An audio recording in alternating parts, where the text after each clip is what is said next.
In this video we're going to learn how to get a bit of information out of the address and use it in our PHP code. This is using a method called get. So you will notice in many addresses, here we have the name of the file, which is detail.php, but we have $ID equals 9. So we can get that number and we can use it in our code. So let's just have a quick look at how we do that in a very basic form. I'm going to echo underscore get, and remember you must have the underscore there, ID. So I'm basically saying go and look in the URL for this thing with ID, and I want you to show me that on the screen. So I go over here and I'm holding down shift and refreshing to make sure I get the latest code. There we go, and there's the 9 brought in.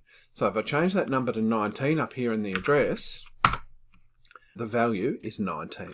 So let's make it a variable now. So instead of just echoing it, I'm going to say that this variable called ID is going to equal that. So now we have a variable to work with. So now down here, and this is if you're up to the point of using databases, otherwise that might be enough for you now. Okay, so now we have a variable here which tells us what's come in from the URL, and we're going to use that in our query. So what I'm actually going to do is pop over here to my MySQL database and I'm going to write it in here.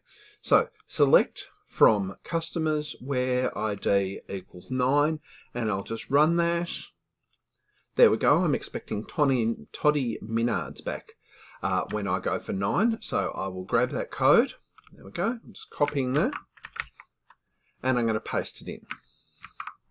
Now, if it's just 9, which I'm hard coding in there, then I'm expecting Toddy back as my result. So let's have a quick look at my page and see if that works. So I refresh, and there in fact is Toddy.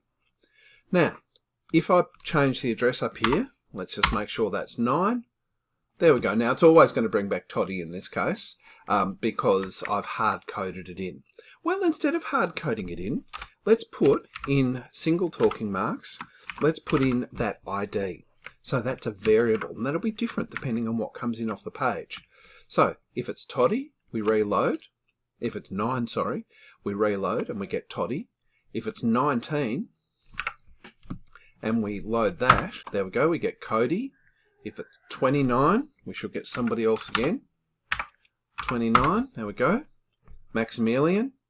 89, and we should get somebody else.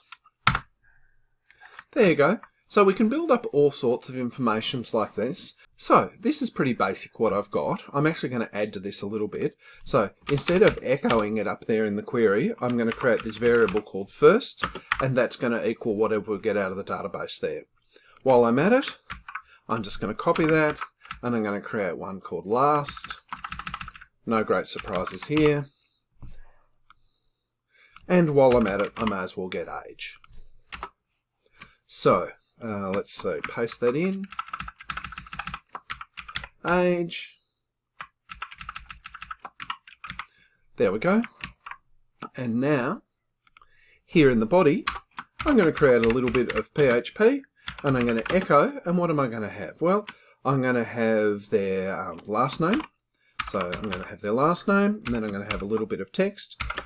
There we go. And then I'm going to have their first name,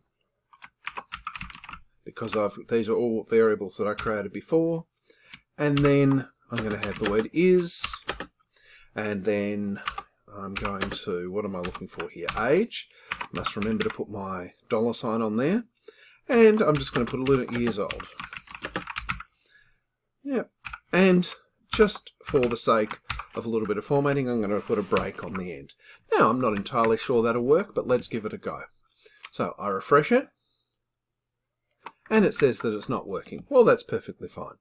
So we're echoing. I forgot to close off my PHP. Okay, give that another go. There we go. Bateson Frederingo is 67 years old. If I change it back to number 11, I'll get a different result. So there you go. That's how you can use the get, and you can go in and get some detail.